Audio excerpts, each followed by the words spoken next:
everyone. Good afternoon, and welcome to the Innovation and Digital Transformation panel at Convergent's Insight Summit 2020. My name is Katie Creaser. I'm Senior Vice President at ICR, an integrated communications firm, and I've spent my career helping technology companies tell the story of innovation, which makes me incredibly excited to host this panel today. I'll give you a quick background on what we'll cover, and then I'll introduce each of our panelists and dive right in. We've got about an hour today, so we'll spend about 45 minutes having a conversation with our panelists, and then we'll spend the last 15 minutes taking live questions from the folks who are online. So please feel free to put your questions into the chat. I'll try to check them in real time, but we'll get to as many as we can towards the end and make sure that we follow up with folks afterwards. So just to set up the story, the rise of smart devices and the rise of artificial intelligence has made its debut beyond consumer usage and now plays such a vital role in ensuring the safety and security of buildings. Today, organizations of all sizes continue to adopt the latest technology innovations to protect and secure their networks, their physical locations, and their most important asset, which is their workforce. So I am thrilled to be joined by a great panel, and I'll introduce each panelist here. And I would love if you could each give just a quick background and talk a little bit about your role and what you focus on. So we'll start with Eric Unag. He's the Vice President of Technology and Innovation at Convergint. Thanks, Katie. Yeah, so my background, I've been in the electronic security, physical security business my entire adult life, 20 plus years. I've spent the last 5 years at Convergint. I come by way of acquisition, so I own and operated a large regional integrator in the upper Midwest for the prior 15 years. And really, in my role as Vice President of Technology, really focused on innovation and bringing new solutions and services to our customers to drive those business outcomes and limit risk and continue to bring different types of capabilities to our customers around the world. Great, and we're also joined by Kasia Hansen, who is Global Director of Video and Safe Cities at Intel. Hi, good morning, everyone. It's great to be here. Thank you to Convergent for inviting us to be on this panel today. I've been at Intel for about 20 years. I started when I was 5. Over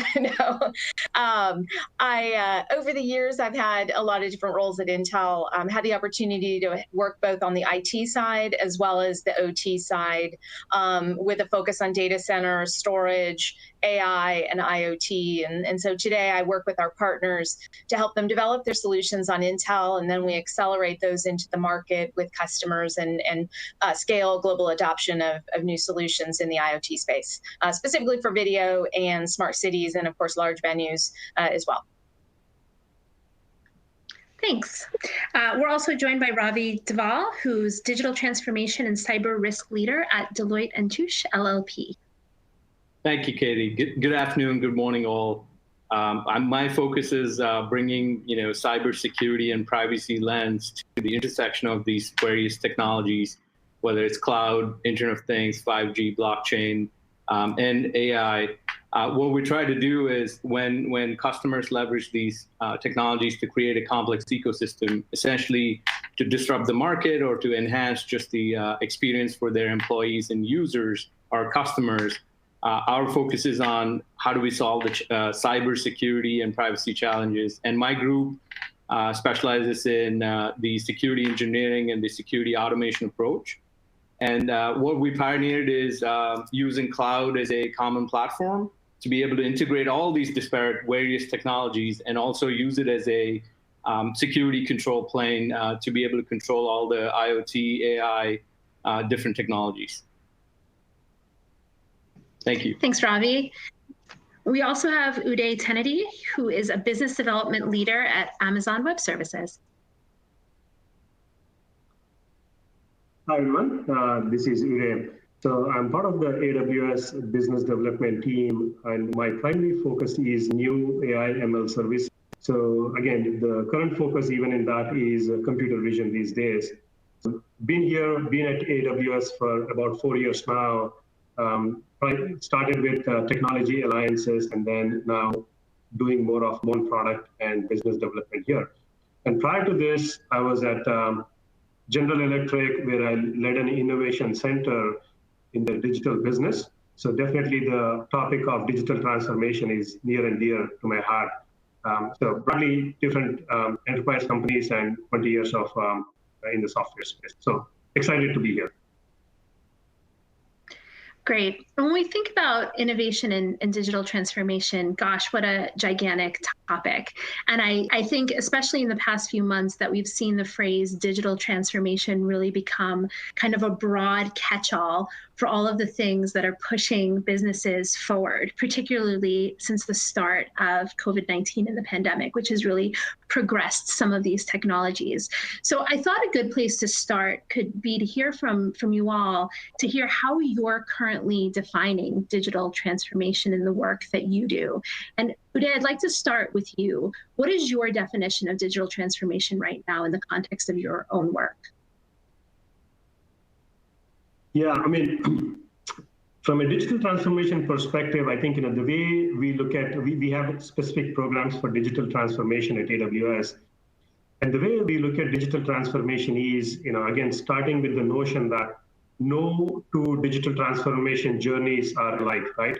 I mean, but definitely there are some common outputs that the companies are looking to, pursue essentially at the end of the day. One is, from an overall digital transformation perspective, we look at it holistically, which is, how do you use digital to either modify your existing business processes or culture, or even, sometimes, again, create new processes there.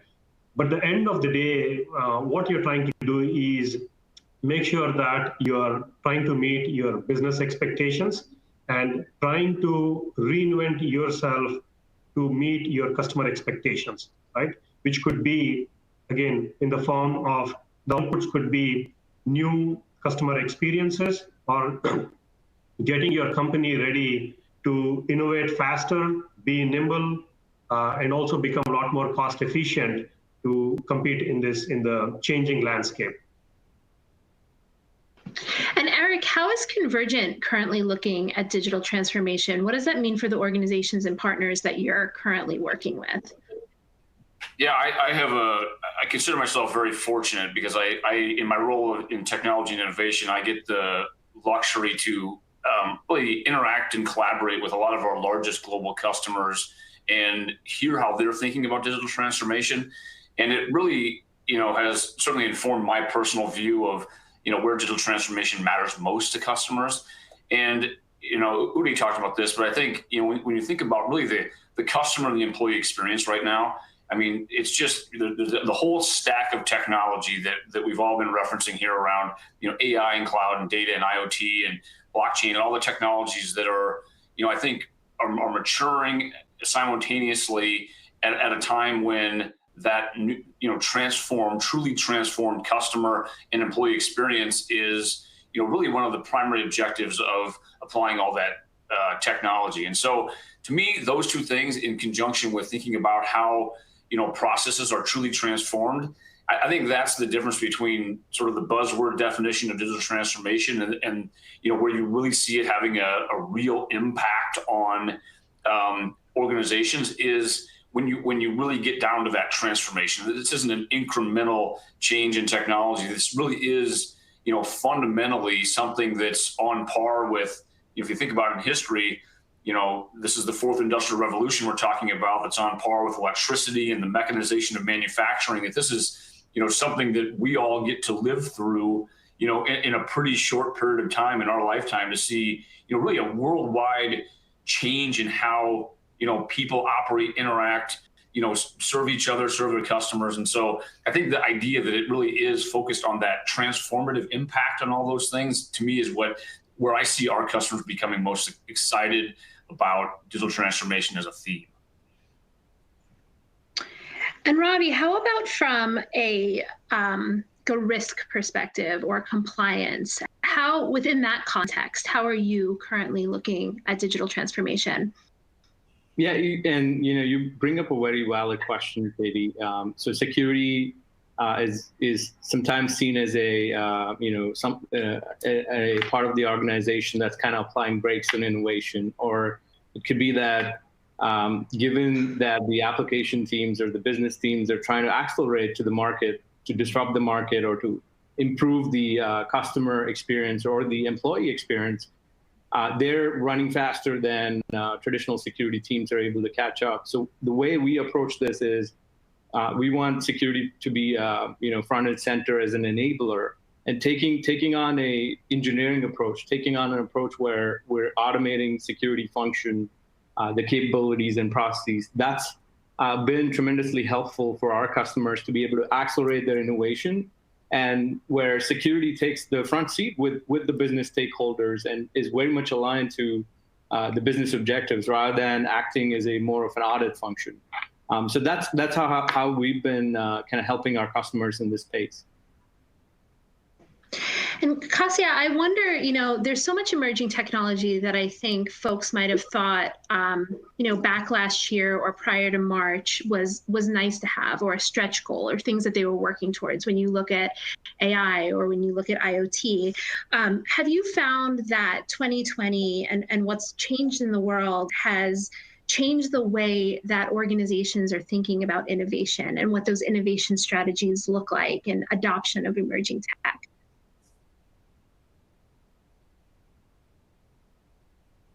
Absolutely. I think, the digital transformation in itself has been happening for a long time in IT. It's been a space where IT looks at how do they better operationalize certain processes and so forth. And now that's bleeding over into the OT space as well, right? And so I think prior to COVID, we were working with customers to help enable them with our technology to make that happen. But then COVID hit, right? And I often will say to people, AI is really, it was a fast moving train. And either you were going to get on it or you were going to get hit by it, right?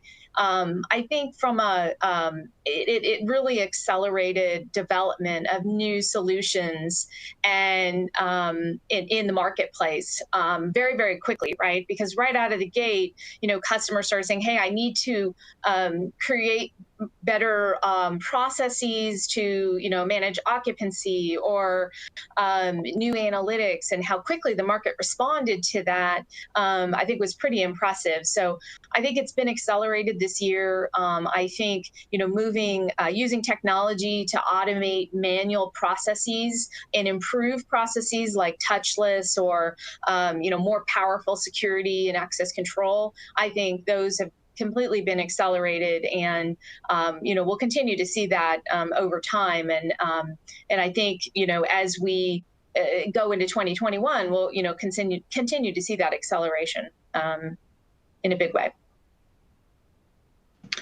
And so my next question is, when we think about who the driver is, when you're looking at innovation and digital transformation and automating processes and increasing efficiency, you can think of all different types of folks across an organization who might be leading that charge. Eric, for you, in terms of who you are seeing, in terms of being the main driver, what have you observed in terms of the folks that you're working with?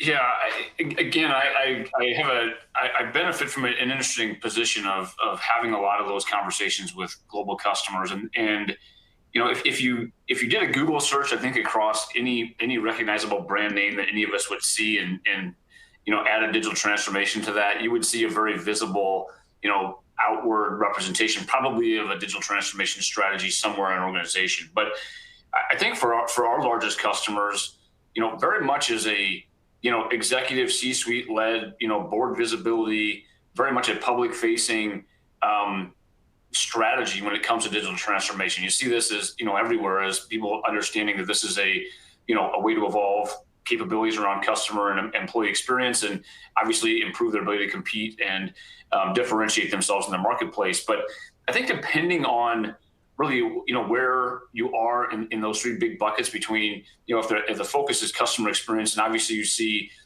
very significant leadership roles from, sales and marketing and any customer facing or product oriented business units. when you're in the employee experience side of things, you start thinking about HR and safety playing, significant roles in really thinking about how does this really impact people at the end of the day, particularly from a safety perspective, lots of organizational energy going into those areas. And then process improvement, I think everybody's touched on that a little bit so far. Such an enormous opportunity, and operational components of business are really, I think, starting to, again, accelerated by pandemic, really think about, well, we've done things a certain way for a long time. Pandemic has really forced us to rethink so many things that we sort of either took for granted or just operated because there was not a necessity to change, and now that's all been accelerated. And that idea of speed and efficiency, additional accuracy, all the things that come from operational improvement, so many different areas of operations are beginning to leverage and tap into that digital transformation mindset about, look, how do we take some of these in-place initiatives, how do we take some of this technology and really accelerate and transform how some of our processes are being delivered.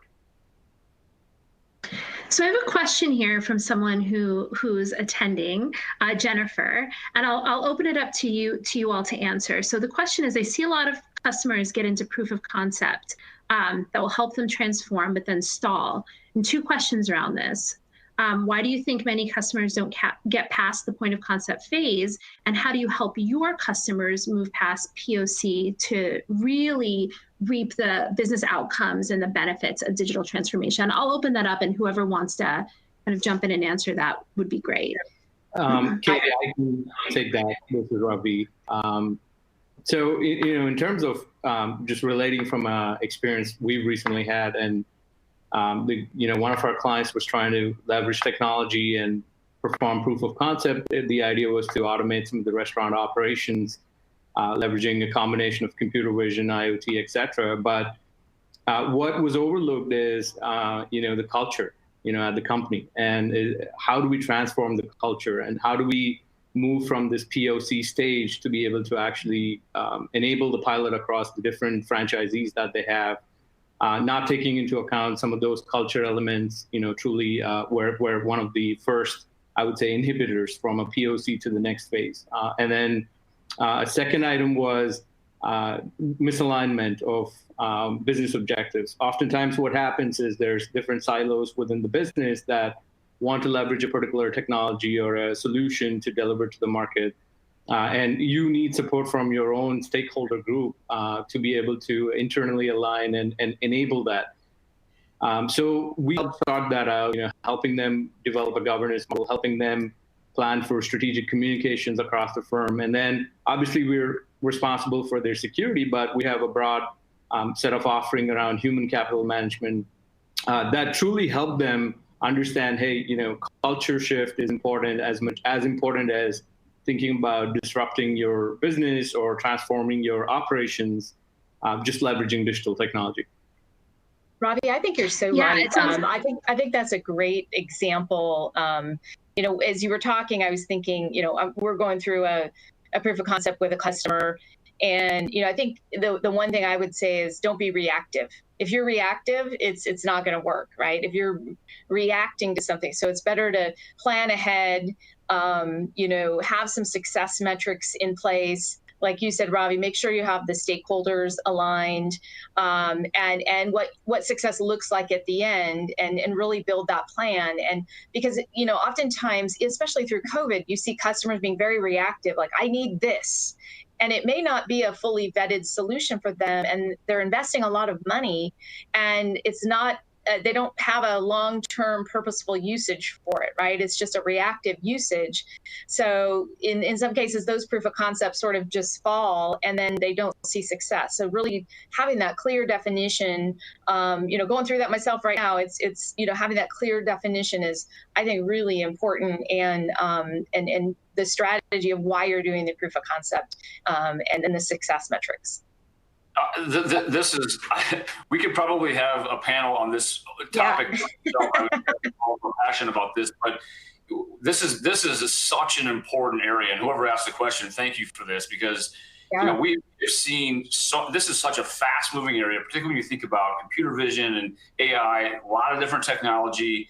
And we've evolved to come on this really proof of value. And to Kasia's point, you just talked about was just the idea of defining that objective, that use case, but then taking the time. What we've really found, particularly when it comes to computer vision, is taking that time to slow down, and really work collaboratively in a real environment to vet different technologies, not come into it with a predefined, idea of, look, this is the only technology that's going to solve this problem, but really determine, particularly with computer vision, where environments are so different, let's really see how these things function and figure out what is the best solution, alongside of the key stakeholders, measuring those objectives and determining, are we really going to produce the results, really going to deliver that value, that we thought was there in the beginning, through all those steps and stages. And it really is that practical. What we've, learned probably the hard way is it's that hands-on, get your hands dirty, figure out how is this stuff really going to function in the real world to get to that point where this is going to deliver what we expect it to deliver. As they say, slow down to go fast, right? So let's talk for a minute about, and just a reminder to everyone, you can continue to put your questions in the chat. Clearly, this is leading to some great discussion, so please do continue to put your questions into the chat, and I'll try to read them out as we go here. But in terms of budgeting and investment, today, maybe we could talk about what is driving organizations and where they're investing. So how you can get that seat at the table, how you can drive an investment in a digital transformation or innovation initiative, and what you think is driving some of that. Definitely, I think there are, kind of a follow-up from the last topic, last question we had. The thing is, I think, to really have seat at the table or to drive digital transformation, it has to be coming from a top-level mandate, right? Many times what we see is, especially a digital transformation in a large company or even in a medium-sized company, is essentially driven all the way from the CEOs or the board, right? So it's on the board's agenda to discuss this. It's such a big, important topic. And again, some of the things that you need to plan for, whether you're starting with a bigger digital transformation effort or a POC and making some baby steps towards innovation. One is making sure that you have the management commitment. I think what we have seen is that's critical to have that senior management commitment. The second is not just jumping on to, let's say, a hype bandwagon, but making sure that you have clarity on the business impact. If I did this, what would be the business impact? So drive from there and then look at what technologies make sense. The other thing that I've seen is also making sure that you have a good roadmap of your product roadmap or a project roadmap on how do you take it from this concept or a POC and develop that concept further, right, into a full-fledged implementation. I think that's very critical when you plan this journey. And there are a few other things which my colleagues here have pointed out, which is collaboration among various teams, internal teams, and stakeholders. You need to plan for that. But then it also extends beyond your own company, where you also want to look at your partners, right? Whether it's your system integrators or you want to look at your software vendors, making sure that you have a good lockstep pattern on how you want to go on this journey. And last but not the least, talent and expertise is very critical. Whether you want to upskill your own employees in your digital transformation journey or bring that talent through your partnerships, right? So I think that's really important so that you're not leaving the company behind in but you're taking them with you, to achieve your vision.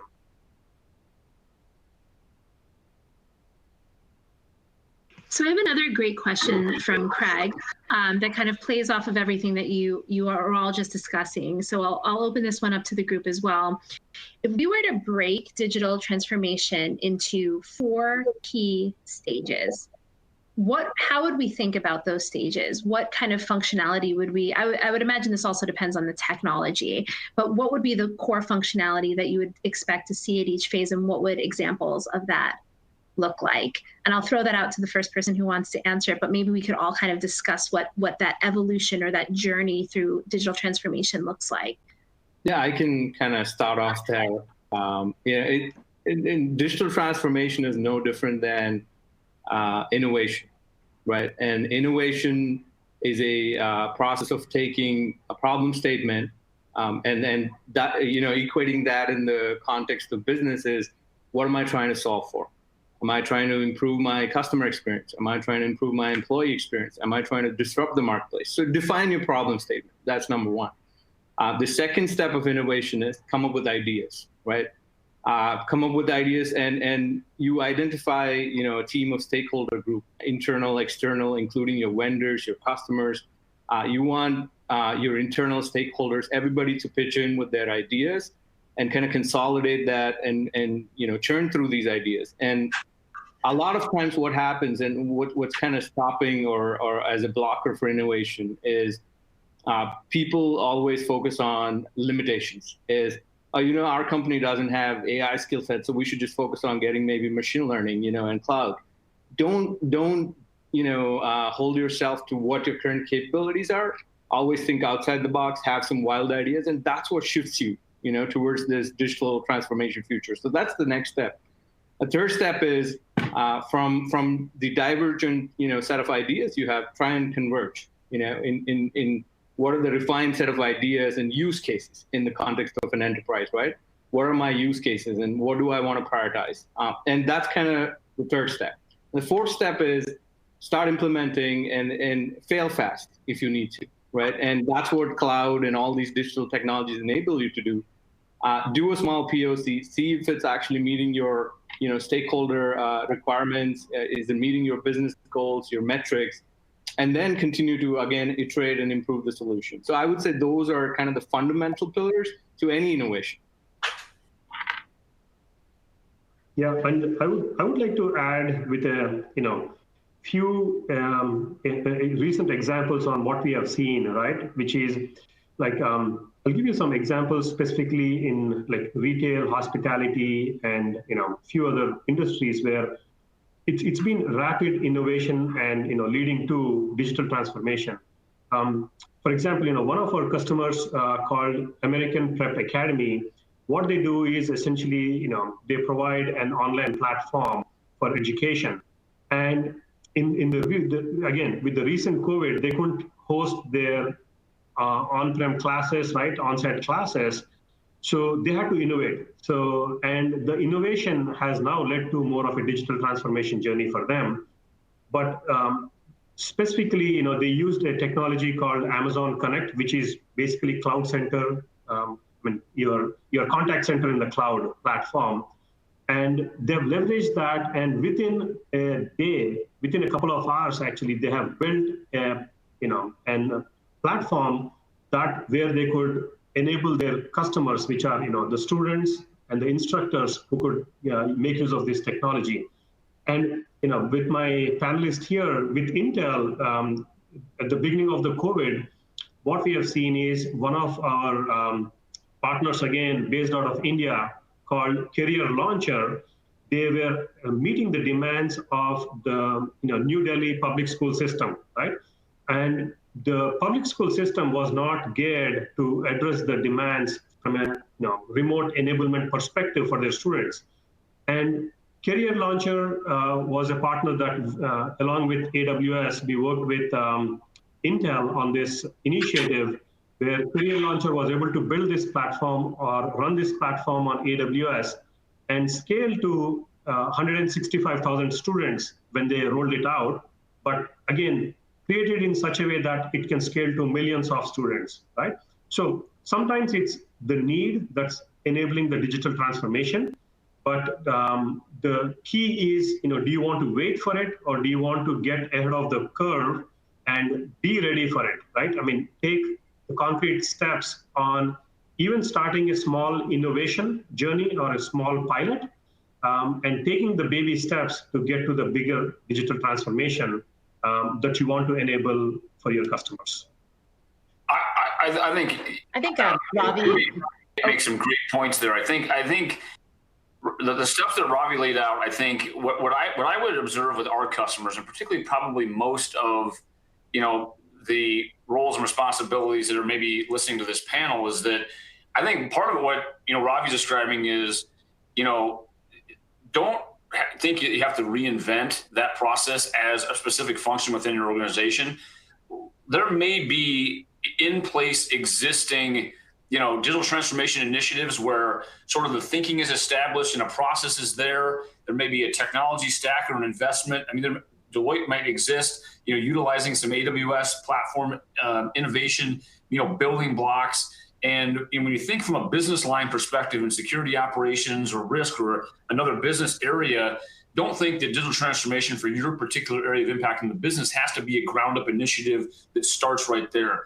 I would say to kind of look up and look around the organization and look for that, in place digital transformation activity and say, how do we, tap into that, both, understand what's there from a governance and strategy and compliance perspective that we can utilize. And then also how does, the assets that, you bring to the table in terms of OT systems and, cameras and computer vision things might benefit, digital transformation that's being undertaken in other areas of the business. So I think it's, what I've observed in a lot of our customers is that, pandemic has certainly accelerated digital transformation, and it's beginning to impact other areas and business units that previously really weren't, either high priorities or think that there was opportunity, and now it's kind of everywhere. It's kind of like oxygen, and it's happening all around us. And kind of looking inside your own organization and saying, where is digital transformation happening, and how do I begin to become part of that conversation? I think that's a really powerful theme going into 2021. I think so too. I think all of like Ravi and Uday and you have great feedback. I love the process steps. I mean, as he was talking, I was thinking, assessment, right? Hey, what do we have? What are the areas that are the biggest impact that we need to improve? And, engage with trusted partners to help you, right? It's a journey, right? And it's not a sprint. So if you try to make it a sprint, it creates a lot more challenges for the business than maybe you desired. I think the other thing is don't boil the ocean. Right. At the end of the day, quality over quantity. Right. And if you're wanting to truly deliver digital transformation, how does that meet the bottom line of the company? How does that help you save money? How does that, and that question, by the way, is going to be asked going forward, with companies who, everybody has been impacted by COVID at some level, whether personally or in business, right? So now the question will be asked, how does this help us increase revenue or cut costs or whatever it may be? Or improve our business and what we deliver to our customers. And so oftentimes I see customers trying to boil the ocean, right, and throw so much into it that it's hard to execute. Whereas if you choose, quality projects over quantity that truly you can measure an impact, then you have much more success. And then, of course, engaging those trusted partners who can help you along that journey. I mean, as they say, it takes a village, right? and using your village to help you improve your business processes and go through that digital transformation journey, I think is really important. So we just got a question from Anthony, which kind of leads me into a few other questions that I wanted to ask you all. But he said, what is the coolest and most promising technology that you've seen this year? Which kind of leads me into what I was thinking about the kinds of tech that are having the biggest impact right now. So you've talked a little bit about computer vision and you've talked about AI. But, maybe Ravi, could we hear from you first on some of the tech that you are seeing that's having the biggest impact?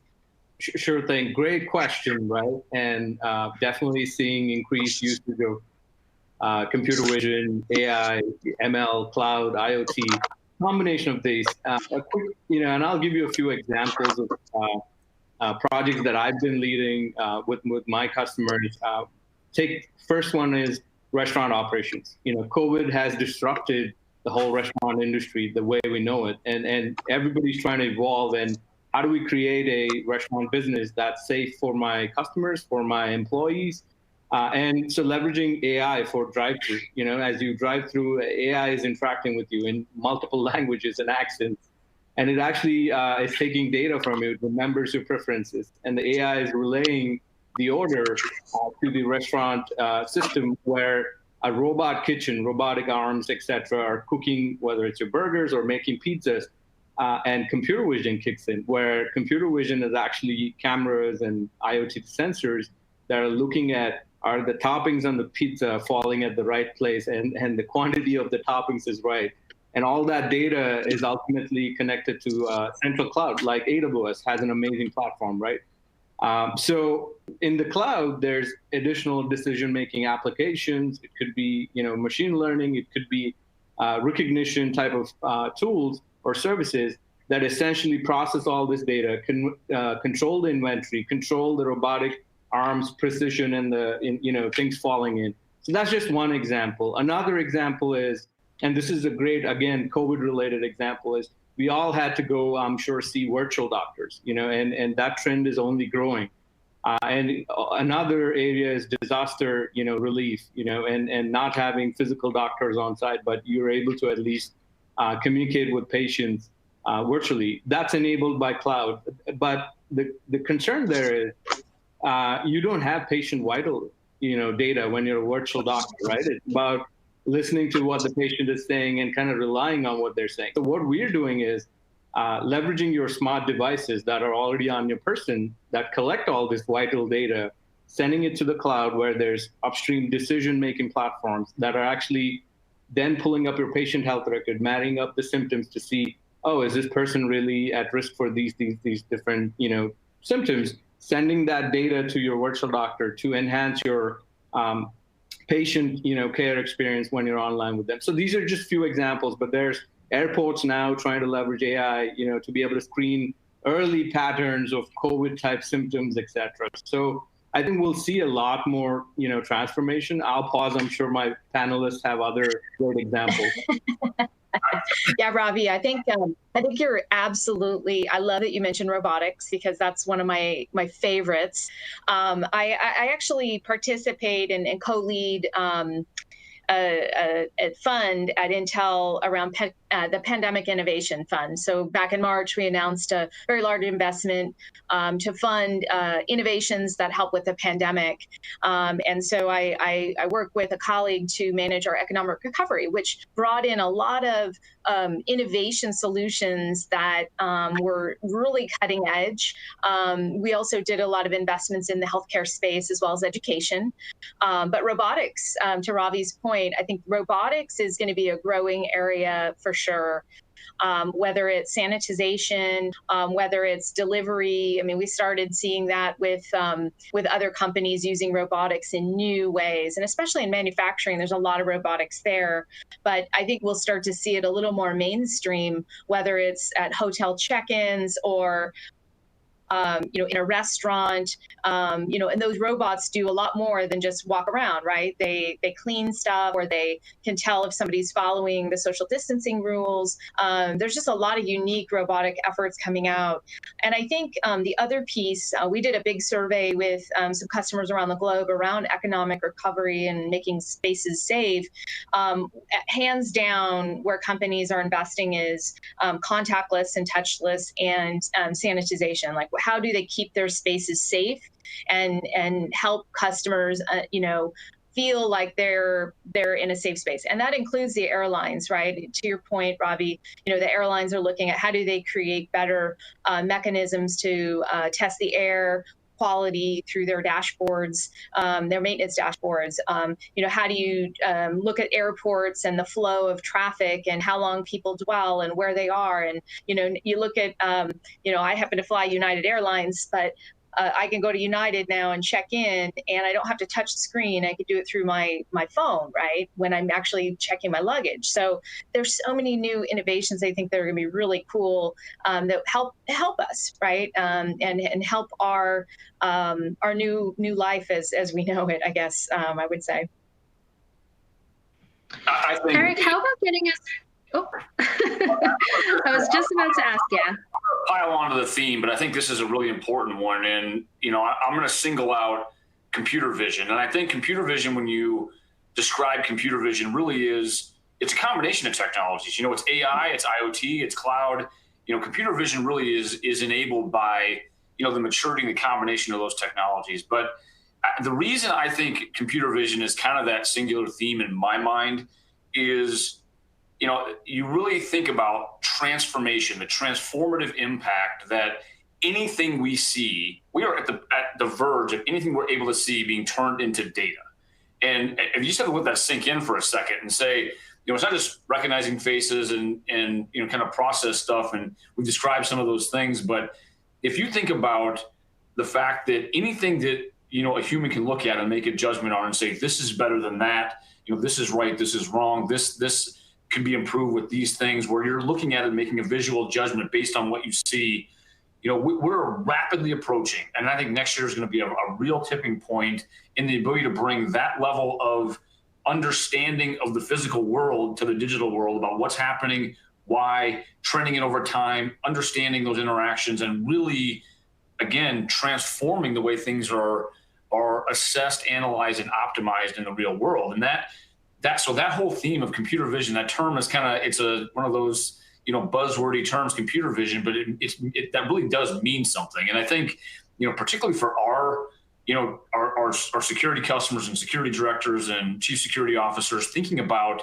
what an enormous asset that we sit on in these I'll say visual data platforms now, not just thinking about cameras and surveillance systems as risk loss function devices or systems, but how else can we repurpose and think about a network of connected cameras as having just an absolutely unlimited number of business functions that when computer vision is applied, what else might we be able to equip our organizations with in terms of intelligence, not just security intelligence, but business intelligence of all kinds. And how do we optimize customer experiences and employee experiences? So I'm clearly bullish on computer vision. I think there's a lot of truly transformative impact in the world coming in the coming year.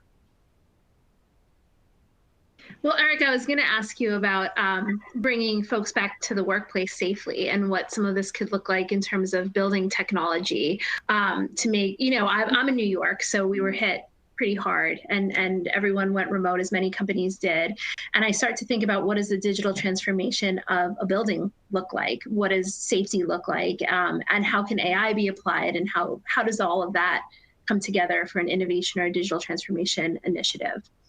Yeah, I think that it's a great question. It's one I know everybody on this panel would echo this, that when we talk about pandemic and the impact on digital transformation, I think where you've seen it speed up the most, and where there's been that real practical connecting the physical to the digital world outcomes are in that return to work, employee safety, all those themes, whether it be social distancing, verifications in physical space, or mass detection, or occupancy limits, the ability to, I think this is where a lot of our most innovative customers are really thinking about, look, we have all of these systems and sensors that have traditionally performed a set of functions around security.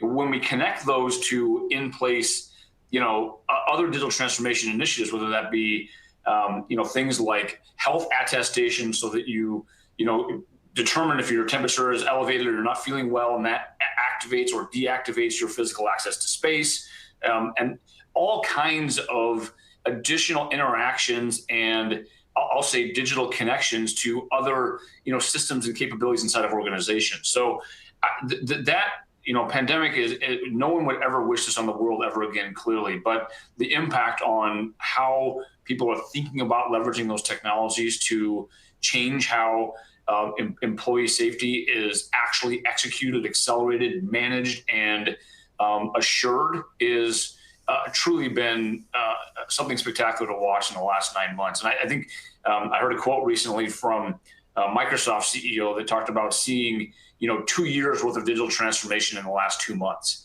And I think when you see that at sort of that level, there's an enormous amount of that that's being pulled forward right now and applied to solve these problems that are affecting every single one of us every day. I think one of the trends that I've seen in, when COVID hit, right, and everybody had to go remote, Nobody was going into their buildings. You started seeing a rush to, hey, I need a mass detection, I need spacing, I need an array of analytics. And I think the industry responded to that, right? That's a key function of computer vision, is these analytics that are developed. But then we saw a little bit of a pause, right? Because I think companies realize, hey, I'm not bringing anybody back anytime soon. So I have time to create a more long-term, purposeful application of some of these technologies to make my building safer, right? Whether it's air quality, access control, the physical security, the method by which people can roam the halls in the office, the health capabilities available to employees in the building. So I think now we're starting to see companies say, okay, wait, I paused. I now want to see what, and then do proof of concepts of how this will help make my building more safer for our employees. And so those conversations, contact tracing as well, obviously a big one, doing contact tracing, proof of concepts to, be able to track, employees and where they're at in a more efficient manner, I think will be another big one as we go into 2021. So I absolutely agree with you, Eric, about computer vision as well. The capabilities, I've used this on other panels. One of my favorite retailers has a guy standing at the entrance, with an iPhone, just checking off how many people come to the store. And he's standing under, saying, hey, wait, you can put an edge device up there and run an analytic that tells you how many people are coming through the doors. It's simple things too, I think, that can be done with computer vision that are more cost effective than they ever have before using edge devices. So. Yeah, and I'll just pile on real quick. If there's any security or privacy professionals in the conversation today, and they're looking at all of this and thinking, you're actually essentially monitoring us. You're collecting personal data, and a lot of the restaurants. I live in New York area, and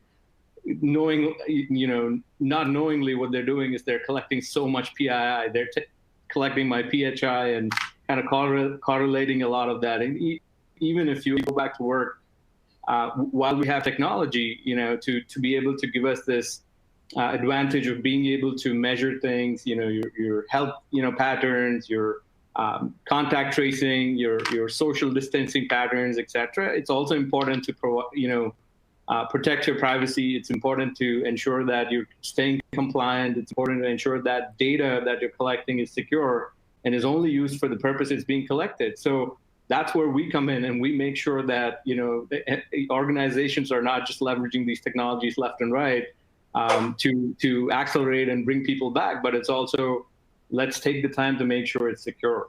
Let's take the time to make sure we're still able to provide people their privacy, respect all the frameworks, CCPA, GDPR, et cetera, right? All these frameworks that we need to comply with. And I think that's a key part of the conversation of digital transformation. I think Ravi, that's a great point. Go ahead, Kasia. No, I was going to say amen. The privacy component is so important, right?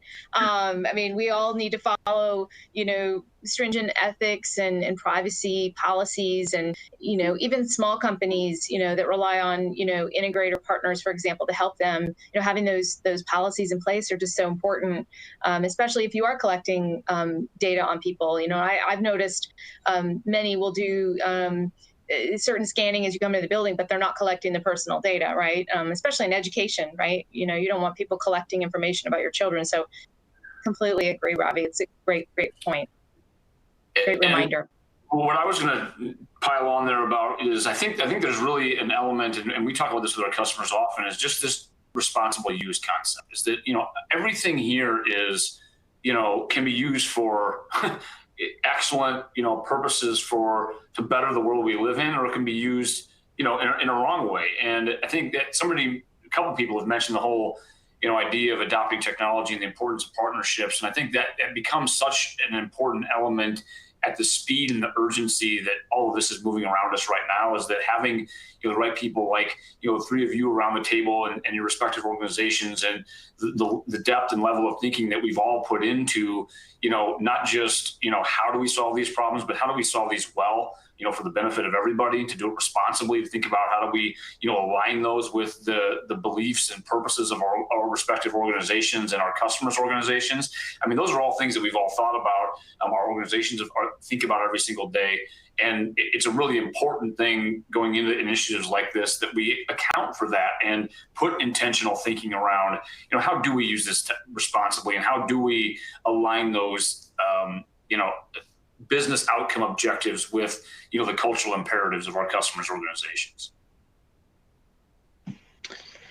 So let's talk about, we have about 10 minutes left. We've addressed a few of the questions that have come in here as we went along, but I guess my next question is about adoption, or about the things that could hinder or slow the process of innovation. I mean, implementing technology is great. I think it was Uday who talked about reskilling and upskilling, and making sure that folks are able to use the technology. So I'd like to hear a little bit more maybe from you, Uday, about adoption for tech and how to drive that or accelerate it. And then what you see are some of the barriers or challenges or things that might slow the pace. Yeah, definitely. I think, as we touched upon some of these things, one is, having a clear clarity on the business impacts, I think, is a good way to start, looking at it. But once you figure out a good roadmap for what you want to do, then having the right set of partners, or, even identifying teams within the company who can take on those digital transformation initiatives, I think is critical, right? Whether it happens through upskilling your own employees, through some certifications or classes with MOOCs, whatever it takes. But that's one. But then there are also elements which are beyond just the digital transformation, which is processes that you want to create or modify to make it easier for your employees to start with new innovations within the company, right? Again, today, cloud makes it so much easier, where if you want to start something, you don't need to set up a rack of servers, procure new hardware, but you can quickly spin up a few services in the cloud and start building an application, right? So it's also a process change in a company that's, again, if it has a lot of on-prem servers, you also want to make sure that you make it easier for your employees to engage in digital transformation. So that business processy changes are important. The other is, again, from a talent perspective, many times it's overlooked that you can always reskill your employees, right? You can get them to the adjacencies that you haven't been focusing on. So it's critical to combine that operational technology experience that they have with the new digital experience that you can bring to them. So, that's a lot more valuable, rather than having two separate entities having to work with each other. So that's important. Again, one of the, near and dear concepts for me is, again, computer vision that we've been talking about. Today, when you look at computer vision, right? I mean, and to an earlier question as well, many things that you couldn't do in the last 10 years or 15 years, you're able to do now, right? Because of the changes in technology. For example, when you look at computer vision, it's just not physical security. Even robotics, which is a great technology, needs computer vision. If you look at drones, which is a new technology, it needs computer vision. If you look at autonomous vehicles, again, it needs computer vision, right? So what I would encourage the audience is to look beyond just a physical security use case, but then think about all the possibilities, right, on how you can innovate with what you have. It could be, as they say, data is the new oil, right? If you have these, assets of video feeds, what can you do with them with analytics today, which is feasible? Or if you have these physical cameras on-prem, what can you do with those, right? I would encourage the team to think beyond just a physical security use case. So we have about just 6 minutes here before we have to wrap up. And we could talk about this, I think, for 2 more hours. But I guess what I'd like to ask each panelist here is, you've got an audience here of folks who might be at the beginning of a digital transformation journey, might be, in the middle of projects. I'd love to ask everyone for kind of what a key takeaway for this audience today in terms of this journey. I think, Ravi, I'd love to start with you. What should folks be thinking about? What's the one key thing that you want folks to kind of walk away with today to think about? Sure thing. One thing I would like folks to remember is have a more proactive approach to digital transformation. Ensure that you have the right stakeholders, involved, and specifically if there's any security professionals out there, make sure, security is not, becoming an audit function because you're not able to catch up, but ensure that security is more integrated into the whole digital transformation journey. I think that's very key to be able to be proactive and also accelerate innovations. Thank you. Kasia, how about you? I think that's great advice and direction. I mean, I think I go back to the conversation, depending on where you're at in your journey, right? Is, assess, plan, execute. How does that, what you're doing relative to digital transformation impact your business? The idea of there's more technology available today that's vetted and available. There's a diverse set of functions of that technology from edge to cloud that gives customers, I think, more choice than ever before in how they can map out their digital transformation. And 5G obviously will create another element of that, I think, for all. But at the end of the day, the data insights, I love the data to oil because it's true. The data you will be able to achieve from the sensors, there's hundreds of millions of sensors out there in the market. Those are hugely valuable and can tell you a lot and can give you better insights, more predictive capabilities. And again, it's leaning into your trusted partners who may have key learnings, solutions that are developed, capabilities, consultative experts that can, help guide you, not sell you, but guide you on the journey. I think is really important, and that should help, in terms of the technology adoption. I think the hindrance is cost, and I mentioned the diversity, the diverse availability of solutions, and that also comes to play when you're looking at your total cost of ownership, which IT generally does. OT needs to start looking at that as well. Is how do you create the best-in-class total cost of ownership for the long term, and that's going to be important over time as well. And we have just a few minutes left, so Uday, I'll ask you next. Just one key takeaway to leave the audience with today. I think one is, the main key takeaway I would say is start small but start soon, right? I think many a times, you think about digital transformation and it's like boiling the ocean, right? So the way I would ask you guys to think about is focus on a specific business objective and start small, but start soon, and then you carve out a path. I mean, many a times you think about cost, but again, when you think about an entirety of what you want to do, of course, it looks like a big cost. But if you want to start small, there are very easy avenues, especially with cloud and IoT and AI ML, that you can do many things quickly. The last thing you want to do is getting somebody else, to force you to transform your business, but rather the key is you start the transformation from within. One way to think about this is, how can I disrupt my own business, right? So that might be a good way to start. Eric, we've got 1 minute. You want to take us home?